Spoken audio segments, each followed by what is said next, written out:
student loan borrowers may have to hit the books, well, their checkbooks, thanks to a Texas federal judge who late last night blocked President Biden's loan forgiveness program. Judge Mark Pittman, who was nominated to the court by former President Trump, called the program, quote, an unconstitutional exercise of Congress's legislative power. National correspondent Haley Bull is live with us this morning with what this means for borrowers. I know I got a lot of texts saying, hey, Alex, what the heck is going on here? So, Haley, hopefully you can help them out. Hey, good morning. Well, this really means the plan is on ice for the millions of people who have applied until this legal back and forth is worked out. And that judge in Texas cited a lack of congressional authorization in his order.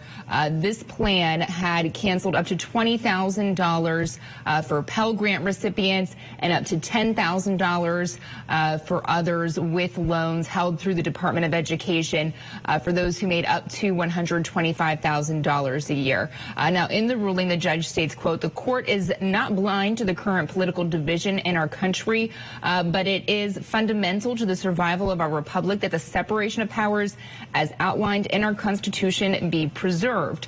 Now, this program already had a pause on it after a federal appeals court ruling, but after that, the White House had continued to urge people to apply, hoping that they could get those payments out once they were given the okay by the court. The Department of Education said 16 million applications had already been approved, waiting for a discharge when the courts allowed it. But this morning, the agency's website states that the relief is blocked and they are not accepting applications for people who have already applied. The agency says they are holding those applications, but the administration says they are not backing down. They are appealing this. They strongly disagree with this latest court ruling. The White House press secretary states, I'm going to read this. She says, quote, the president and this administration are determined to help working and middle-class Americans get back on their feet, while our opponents, backed by extreme Republican special interests, sue to block millions of Americans from getting much-needed relief.